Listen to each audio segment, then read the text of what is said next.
Hello दोस्तों, तो स्वागत है आपका हमारे इंजीनियरिंग मैकेनिक्स के नए सेशन पर। आज हम इंजीनियरिंग मैकेनिक्स के प्रथम यूनिट से कुछ क्वेश्चनों को सॉल्व करने के लिए पुनः आपके सामने आए हुए हैं। यह हमारा इंजीनियरिंग मैकेनिक्स का यूनिट पहला जो परिणामी बल और बल की दिशा ज्ञात करने के लिए है। हमने इसके पूर्वक कुछ वीडियो अपलोड कर रखी है जिनमें ये बता रखा है कि किस टाइप की क्वेश्चन पूछते हैं और कैसे क्वेश्चन में मतलब कौन सा क्वेश्चन है जिसको कैसा सॉल्व करना है।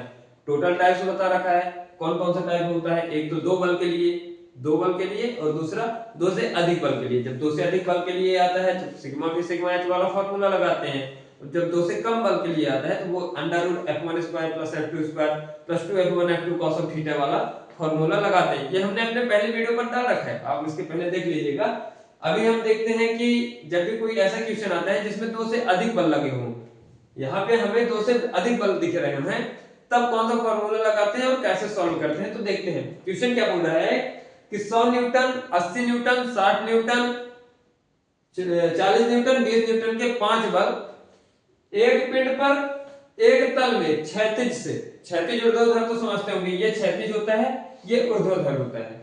ठीक, तो बोल रहा है क्षैतिज से क्रमशः 30 डिग्री, 60 डिग्री, 90, 120, 150 पर कार्यरत है। परिणामी बल ज्ञात कीजिए। क्या पूछ रहा है? परिणामी बल, रिजल्टेंट फोर्स। इंग्लिश में क्या बोलते हैं? Resultant force. परिणामी बल आर से डिनोट किया जाता है। फिर आप पहले इसका फिगर देख लीजिएगा। कभी भी क्वेश्चन सॉल्व करिएगा, फिगर हमेशा आपके हाथ के राइट हैंड साइड बनेगा और सॉल्व इधर से होगा, ये याद रखिएगा। तो पहले हम फिगर बनाते हैं। ये अपना कितने डिग्री का बन गया? 180 डिग्री का। इसका हम मिड पॉइंट ये ले लिए। यहां से पहला लगता है 30 डिग्री, चलो ये 30 डिग्री। दूसरा 60 डिग्री, फिर 90, 120 और ये अगला 150। 30 डिग्री, 60 डिग्री, ये 90, ये अपना रहा 120 और ये रहा 150। ये क्वेश्चन वेरी मोस्ट में डाल दीजिएगा, क्योंकि यही क्वेश्चन बार बार रिपीट होता है। याद रखिएगा, ये क्वेश्चन बार बार पेपर पर रिपीट हो रहा है। चेंज क्या होता है? या तो इस अंकों पर चेंज होगा। 90% चांसेस ये है कि ये संख्याएं भी चेंज नहीं होती। सेम यही क्वेश्चन 2022 और 23 दोनों कंडीशन में पूछा गया था, दोनों पेपर में, मतलब बैक के और रेगुलर दोनों पेपर में पूछा गया था। तो याद रखिए, ये क्वेश्चन वेरी मोस्ट है। कितने नंबर में? 9 नंबर का क्वेश्चन है। पासिंग मार्क कितने की है? 23 की। 9 नंबर का केवल ये क्वेश्चन। आपको इतना तो समझ में आ गया होगा। अब हम देखते हैं कैसे। ये याद रखिएगा, 9 नंबर का क्वेश्चन है। 9 नंबर का सेम इसी तरीके का क्वेश्चन आता है इंजीनियरिंग मैकेनिक्स में, और बैक भी सबसे ज्यादा इसी सब्जेक्ट में लगती है, इसीलिए बहुत ध्यान से देखिएगा। तो हम पहले हम देते हैं, मान लीजिए यहाँ पे ओ दे दिया, ए बी। उसके बाद हम ये कुछ भी दे देते हैं। चलिए, हमने एरो दे दिया, 1 2 3 4 5। अब पहले हम देखते हैं कि क्या क्या दिया हुआ है। तो पहला क्या दिया है? F1 बराबर 100 न्यूटन, F2 बराबर 80 न्यूटन, F3 बराबर 60 न्यूटन, F4 बराबर 40 न्यूटन और F5 बराबर 20 न्यूटन। ठीक है दोस्तों, थीटा क्या दिया हुआ? तो थीटा 1 बराबर 30 डिग्री, सेकंड कितना है? 60 डिग्री, थर्ड है 90 डिग्री, थीटा 4 है 120 डिग्री और थीटा 5 जो है वो दिया है 150 डिग्री। ओके, तो इतना तो आपको समझ में आ गया होगा कि किसने क्या दिया हुआ है और क्या पूछे। सबसे महत्वपूर्ण बात है क्वेश्चन में ये समझ में आना चाहिए कि क्या दिया हुआ है, क्या निकालना है। अगर ये नहीं समझ में आया, मतलब क्वेश्चन आपसे बनना इम्पॉसिबल हो जाता है। लेकिन ऐसा नहीं है, आप ध्यान में रखिएगा। जैसा हम बताते जा रहे हैं आप एक बार करिएगा। अगर पेपर पे नहीं आता है, नहीं बनता है, फिर आप उसमें हमारी जवाबदारी रहेगी। मतलब डंके की चोट पर जो बोला जाता है, आज वही यहाँ पे हम बता रहे हैं कि डंके की चोट पर बता रहा हूं कि सेम कंडीशन पर, सेम कंडीशन, इसको तो नहीं बोला जा सकता कि हर बार 9 नंबर का ही आए, लेकिन सेम क्वेश्चन, अंक चेंज हो सकते हैं, लेकिन सेम यही क्वेश्चन हर बार रिपीट हो रहा है, आने की संभावना है। एक बार इसको जरूर देखिएगा। तो इसका हमने फॉर्मूला बताया था कि जब दो या दो से अधिक बल लग रहे हैं, दो बल से अधिक लग रहे हैं, 3 बल, 4 बल, 5 बल, जो कि यहाँ पे लग रहा है, तो हमारा एक फॉर्मूला था कौन सा? अंडर रूट आर बराबर अंडर रूट सिग्मा भी square plus sigma H square. ठीक, ये फॉर्मूला था। अब फिर मैंने ये भी बताया था कि भी और एच कैसे निकाला जाता है, इसका मान कैसे निकाला जाता है। तो इसको याद करने का आपको हम तरीका बताए थे कि जब भी सिग्मा एच निकालोगे तो ए टू जेड जब पढ़ते हो तो सी और एच दोनों क्या होते हैं, आसपास आते हैं। जैसे A B C D E F G H, तो एच सी जो होता है एच के पास आता है, इसलिए इसमें हम क्या ले लेते हैं f1 cos theta plus f2 cos theta 2, ऐसे ही इन्फिनिटी तक। ये वीडियो हमने पहले डाल रखी है, एक बार चेक कर लीजिएगा। ये सिर्फ हम आपको समझाने के लिए है। और सिग्मा भी बराबर f1 sin theta 1 plus f2 sin theta 2, ऐसे ही आगे आगे। अब देखिए याद करने का तरीका, h दिया हुआ है। जब हम a से z तक ABCD अल्फाबेट जो भी आप जानते हो वो पढ़ते हैं, तो A से Z तक पढ़ोगे तो A B C D E F G H, C के बाद आता है H, ना कि V या S आता है, यानी ये दोनों आसपास हैं। याद करने का तरीका, ये दोनों आसपास हैं, इसलिए H वाले में हमने cos ले लिया। फिर जब आगे पढ़ते हैं तो X U V Z है ना, S और V ये दोनों क्या है, पास है। S और V पास है, H और C पास है, इसलिए H के साथ cos, V के साथ sin। याद हुआ। अब हम निकालते हैं, तो पहले हम निकालते हैं सिग्मा भी बराबर, सिग्मा भी की वैल्यू पहले निकालते हैं। तो सिग्मा भी की वैल्यू क्या होती है, f1 sin theta 1 plus f2 sin theta 2 plus f3 sin theta 3। ऐसे ही कहां तक, जितने दिए हो, f5 तक दिया है तो f5 तक आप या तो सूत्र लिखिए, नहीं तो आप बस इतना कर सकते हैं।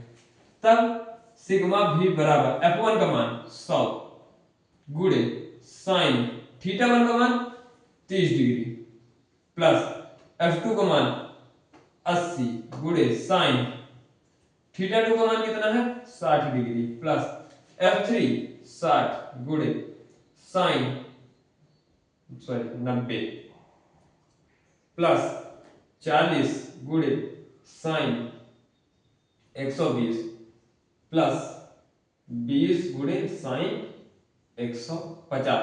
अब इन सब के sine 30 sine 60 sine 90 sine 120 sine 150 आपको कॉलेज में कैसे उपलब्ध कराई जाएगी पेपर के दौरान, पर आपको खुद लेकर जाना, कॉलेज वाले नहीं देंगे, आपको खुद लेकर जाना पड़ेगा। तो इन सब का मान जो होगा आपको वहीं से मिलेगा, कहां से, कैलसी से। तो इन सब को मान निकालने के लिए आप क्या उपयोग करेंगे, कैलसी।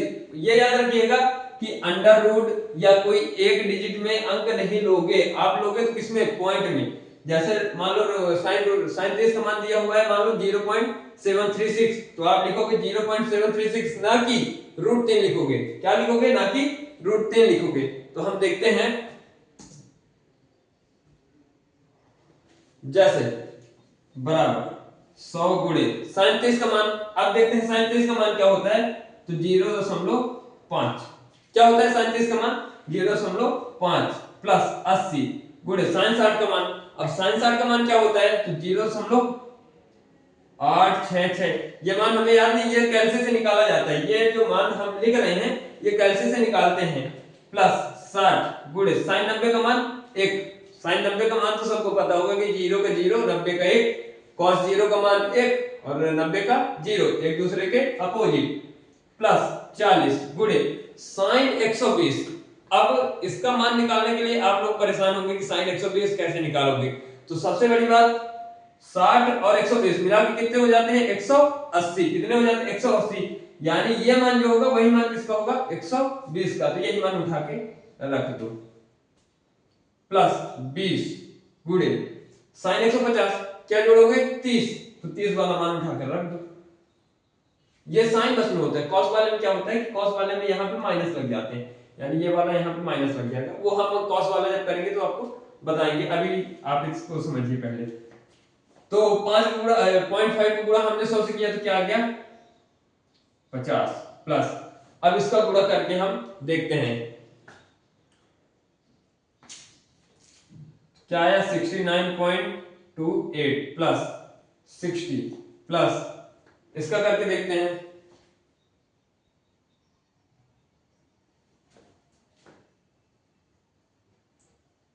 34.64 प्लस 10।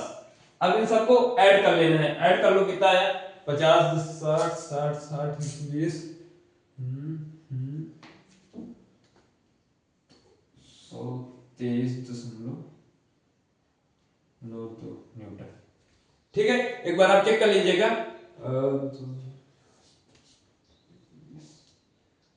हाँ ठीक है 223.92 ये क्या आ गया हमारा मान सिग्मा भी का। ये किसका मान आया अभी सिग्मा भी का। अभी किसका निकालोगे एक का तो आ गया, अब निकालेंगे सिग्मा एच का, अगली वैल्यू निकालते हैं। तो सिग्मा एच बराबर क्या होता है F1 cos θ1 plus F2 cos θ2 plus F3 cos θ3 ऐसे ही बढ़ते जाता है कहां तक जहां तक दिया होगा यानी एस पर क्वेश्चन। तो सिग्मा एच बराबर F1 का मान यहां से 100 गुणे cos 30 प्लस 80 गुणे cos 60 प्लस 60 गुणे cos 90 प्लस 40 गुणे cos 120 प्लस 20 गुणे cos 150।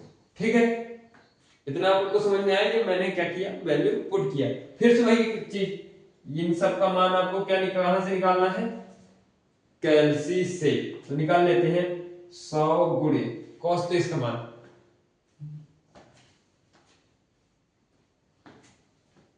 0.866।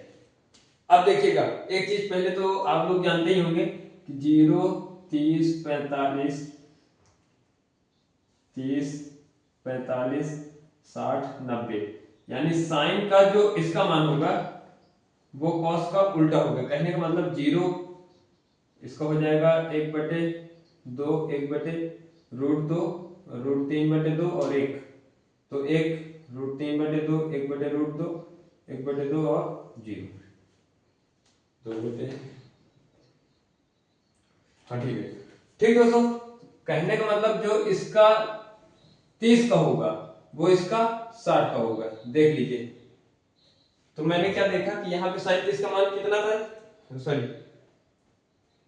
60 का 60 वाला साइन 60 का मान कितना था 0.866। तो cos 30 का मान मैंने क्या लिख दिया 0.866। साइन 30 का मान जो था वो किस में चला जाएगा cos 60 में। तो ये हो जाएगा प्लस 80 गुणे ये आपको कैलसी से निकालना है। ये इतना मतलब मेंटल टॉर्चर नहीं होना है कि नहीं अब मैं निकालूंगा। तो वैसे ही आपको ये देखना है सीधे कैलसी में डालना है साइन 30 आंसर आएगा 0.5 सीधे लिखना है खट्टे से गुणा करना है और उसको लिखना है। मतलब आपको खुद इतना ही मतलब मिल रहा है सुविधाएं दी जा रही है कि आपको कहीं देखना नहीं है कि नहीं साइन 30 का वैल्यू 1/2 होता है 1/2 में पहले के 2 का भाग देंगे 0.5 आएगा। ये सब आपको नहीं देखना है यानी ये ध्यान रखना है कि ये सारी जानकारी नहीं देना है आपको है ना। अब देखते हैं 80 गुणे साइन 60 का मान क्या हो जाएगा 0.5 क्या हो जाएगा साइन 60 का मान 0.5 उसके बाद प्लस 60 गुणे cos 90 का मान तो 0 होगा क्यों ये देखिए यहां से लिख दिया 0 का मान 0 होता है साइन में तो 90 का मान इस वाले में 0 होगा। ठीक है प्लस 40 गुणे cos 120 क्या लिखा है cos 120। अब यहां पर आ गया अभी मैंने बोला ही था कि cos वाले में माइनस होता है साइन वाले में प्लस। कहने का मतलब जब मैंने यहाँ पे 120 लिखा था तो प्लस का 0.866 कौन सा उठाया था 60 वाला क्यों 120 में 60 जोड़ोगे तो 180 आएगा यानी ये एक पूर्ण बन जाएगी संख्या इसलिए मैंने यही उठाया था। अब सेम कंडीशन 120 में 60 वाला लेकिन चिन्ह माइनस का तो ये क्या हो जाएगा 40 गुणे माइनस 60 वाला कौन सा 0.5। समझ में आया कैसे cos 120 कहने का मतलब जैसे ये लिखा है cos 120 अब इसमें हम क्या जोड़ दें कि ये 180 आ जाए तो क्या जोड़ दें cos 60 डिग्री और cos 60 डिग्री का मान कितना हमने निकाल रखा है 0.5 लेकिन 120 में निकालना है इसलिए ये माइनस cos 60 लिख देंगे तो माइनस cos 60 की वैल्यू 0.5 ये आता है ऐसे। क्लियर ये ऐसे आता है। फिर प्लस 20 गुणे cos 150 इसमें क्या जोड़ेंगे तो 30 जोड़ेंगे तो 30 वाली वैल्यू लिख लो तो 30 वाली वैल्यू क्या है 0.866 तो ये लिख दो माइनस 0.8 6 बराबर, सबको गुणा कर लो। तो गुणा किया तो ये आया 86.6 प्लस ये आ जाएगा 40 प्लस 0 माइनस 20 और ये आ जाएगा 8 दूनी 16 यानी 17.32, ये आ जाएगा माइनस 17.32। इन सबको जोड़कर माइनस कर लो कितना आ रहा है। तो 8 4 12 126.6 माइनस 20 10 30 37.32 माइनस करोगे तो कितना आ जाएगा करीब 89 कितना आ रहा है 89.28। हाँ 89.28 ये हम माइनस कर रहे हैं तो ये आया 89.28 न्यूटन। किसका मान आ गया? ये सिग्मा एच का मान आ गया, सिग्मा एच का मान। सिग्मा एच का मान आ गया 89.28, सिग्मा भी का मान आ गया 223.93। तब अब दोनों में का मान कहां रख देना है? इस वाले फॉर्मूले पर।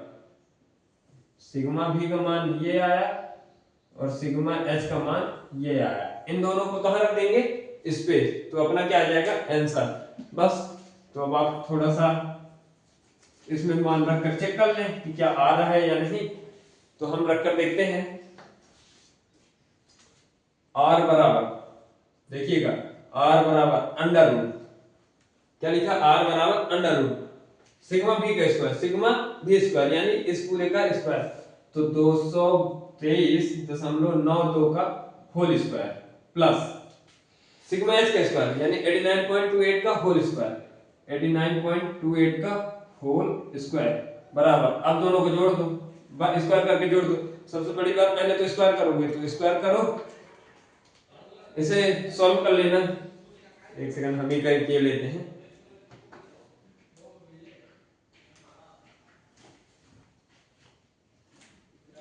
एक सेकंड दोस्तों, तो हम इसको सॉल्व करके देखते हैं क्या आता है स्क्वायर करके।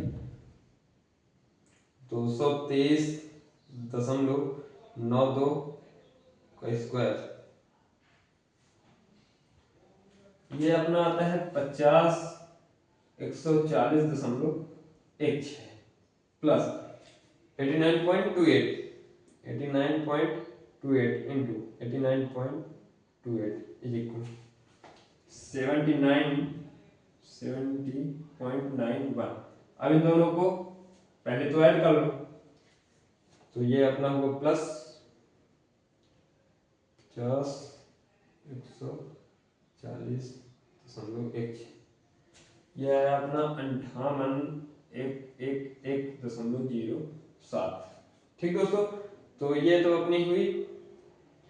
अब अंडर रूट निकालेंगे इसका, तो अंडर रूट 58,111.07 कितना आ रहा है? 241 कितना आया? तो R is equal to 241.06 newton. इसका रिजल्टेंट फोर्स कितना है? तो 241.06। कहने का मतलब कि R की वैल्यू निकालना है, परिणामी बल। अब ये बोल रहा था, क्वेश्चन समझिएगा पहले, कि मैंने किसी वस्तु पर बल लगाया, क्या लगाया? बल लगाया। वो क्षैतिज पर रखी हुई थी, पहले 30 डिग्री पे, फिर 60 डिग्री पर, फिर 90, 120 और 150, मतलब एंगल चेंज होते गए और बल में बढ़ाता गया, सॉरी कम करता गया। पहले मैंने 30 डिग्री के एंगल पर 100 न्यूटन का फोर्स लगाया, फिर 80 न्यूटन, फिर 60, फिर 100, फिर 40, फिर 20, और एंगल को हम क्या करते गए? बढ़ाते गए। क्लियर? क्या करते गए? बढ़ाते गए। उसके बाद उसने बोला कि हमने टोटल कितना बल लगाया, अगर पूरे पांचों एंगल को मिला दो तो हमने टोटल कितना बल लगाया। तो उसके लिए हमने ये सारी प्रक्रियाएं की। पहले हमने क्या किया? पांचों के पांचों बलों को लिखा ये। उसके बाद हमने क्या लिखा? पांच के पांचों एंगल यानी जो भी कोण दिए हुए हैं, क्षैतिज, ऊर्ध्वाधर, किसी भी क्षैतिज ऊर्ध्वाधर तो समझते होगे, ये क्षैतिज, ये ऊर्ध्वाधर, ऊर्ध्वाधर क्षैतिज, समझ में आया? तो R बराबर, ये अपना फॉर्मूला होता है कब? 2 से अधिक बल के लिए, अधिक बल के लिए 2 से अधिक बल जब भी बोलेगा तब अपना सूत्र यही लगेगा कि R बराबर sigma v square plus sigma h square. लेकिन जब 2 बल के लिए बोलता है तब R बराबर क्या लगता है? तो under root f1 square plus f2 square plus 2f1 f2 cos of theta. ये कब लगता है? दो बल के लिए। जैसे कि अगर दे देता कि 100 न्यूटन और 80 न्यूटन दोनों के बीच में 60 डिग्री का एंगल बन रहा है और कोई परिणामी बल ज्ञात करना, तब तो हम ये फॉर्मूला लगाते हैं। इसके पहले वाले वीडियो में हमने डाल रखा है, एक बार ध्यान से देख लीजिएगा, तब हम ये फॉर्मूला लगाते हैं। लेकिन जब दो से अधिक बल बोल देता है तब r बराबर हम ऐसे निकालते हैं। तो परिणामी r बराबर sigma v plus sigma h whole square, इन दोनों का स्क्वायर। सिग्मा v को पहले हमने वैल्यू निकाला तो f1 sin थीटा सूत्र में रखा। ये मान कैसे आते हैं? तो ये पूरे मान हम किससे निकालते हैं? कैल्सी से। जैसे कैल्सी पे लिखोगे sin 30 तो sin 30 की वैल्यू आ गई 0.5, sin 60 की 0.866, ये पूरा। उसके बाद कैल्सी से गुणा, कैल्सी कॉलेक्टर पेपर में भी अलाउ रहेगी, नो डाउट। हमने मल्टीप्लाई किया, ऐड किया, ऐड करके हमने सीधा सिग्मा v का वैल्यू निकाला, वैसे ही सिग्मा h का मान निकाल लिया और दोनों वैल्यू को ये देखो, ये हमने पुट कर दिया, पुट किया, लास्ट में आंसर आया अपना 241.06 न्यूटन। अब ये तो हुआ अपना परिणामी बल। अगर इसी क्वेश्चन में एक चीज और बढ़ा दो, अगर इसी क्वेश्चन में मान लो ये मैं खुद से दिए दे रहा हूं कि बल की दिशा भी पूछ लेता। क्या पूछ लेता? बल की दिशा भी। पेपर पे शायद जब बड़े क्वेश्चन पूछता है 9 नंबर का तो पूछने का उसका हक है, पूछा जा सकता है। तो एक बार देख लीजिएगा, जैसे मान लो इसने क्या पूछा था? परिणामी बल ज्ञात कीजिए, तो वो क्या पूछ लेता? परिणामी बल और बल की दिशा ज्ञात कीजिए। तो जब भी ऐसा कोई क्वेश्चन पूछता है, जब भी परिणामी बल और बल की दिशा दोनों पूछेगा, तब हम क्या करते हैं? तो उसको देखते हैं। तो जब हमने अभी बताया कि जैसे कि कभी पूछ लेता है कि बल की दिशा ज्ञात कीजिए, तो बल की दिशा का सूत्र होता है tan थीटा बराबर सिग्मा v बटे सिग्मा h, है ना। अब बोलोगे कि इसको प्रूव करो कि ये दोनों बराबर होते हैं या नहीं। तो हम लेते हैं जैसे कि tan थीटा बराबर, हम कोई फ्रॉड तो कर नहीं रहे, एक बार आप देख लीजिएगा कि ऐसा होता है या नहीं। तो ये हुआ f1 sin थीटा, एक ही के लिए हम करते हैं, बटे f2 cos थीटा 1, थीटा 1 हटा देते हैं, ठीक। f1 sin theta 1 f2 cos theta ऐसे ही बढ़ता जाता है, ये भी बढ़ता जाता है। तो अगर हम f1 से f1 कैंसिल कर देते हैं तो sin थीटा बटे cos थीटा बराबर क्या होता है? tan theta. तो tan थीटा बराबर क्या आ गया? tan theta. यानी दोनों सूत्र ये मतलब सिद्ध होता है कि हाँ दोनों बराबर होते हैं। कैसा आता है ये आप देख सकते हैं कि tan थीटा बराबर ये tan थीटा आ गया। अब हम वैल्यू पुट करते हैं, तो ये आया tan थीटा बराबर सिग्मा v की वैल्यू 223.92 बटे सिग्मा h की वैल्यू 89.28, डिवाइड कर दो। तो डिवाइड करेंगे तो कितना आएगा? अभी देख ले रहे हैं, 223.92 भाग्य 89.28 ये आया अपना कितना है? 2.50। इसका आया tan थीटा बराबर 2.50। ओके, तब हमें अगर यहां से निकालना चाहे तो थीटा बराबर tan इनवर्स 2.50 और थीटा बराबर ये tan का किसका मान होता है? तो ये होता है tan इनवर्स 2.5, तो ये इसका वैल्यू होता है 1.19। ये रहा अपना आंसर, ये रहा अपना आंसर। जब भी ऐसा कभी पूछता है, हालांकि 90% चांस रहते हैं कि अपना जो होगा दिशा नहीं पूछता है, कभी भी पूछता है तो उसका फॉर्मूला जैसे कि मैंने बताया कि tan थीटा बराबर सिग्मा v बटे सिग्मा h। अब ये कैसा आता है? अगर नहीं याद रहता है तो उसके लिए क्या किया जाता है कि tan थीटा बराबर क्या होता है? sin बटे cos। क्या होता है? sin बटे cos। और sin की सूत्र क्या होता है? Sigma v। sin वाले में क्या होता है? सिग्मा v, इस वाले में सिग्मा v, और cos वाले का सूत्र क्या होता है? Sigma h। तो ये यहाँ पे सिग्मा h, दोनों का मान रख दिया, दोनों का मान रखकर और tan इनवर्स 10 को पक्षांतर कर दो, दैट्स इट। अगर ऐसे कभी भी कोई क्वेश्चन आता है और आपको समझ में नहीं आ रहा है तो आप नीचे दिए गए कमेंट बॉक्स पर कमेंट करिएगा। जैसा भी हो एक बार आप बताइएगा कि आपको वीडियो पसंद आई या नहीं। हम आपको नेक्स्ट वीडियो पर इससे भी बेहतर क्वेश्चन और एक के बाद एक लगातार आपको वीडियो प्रोवाइड करेंगे। धन्यवाद दोस्तों।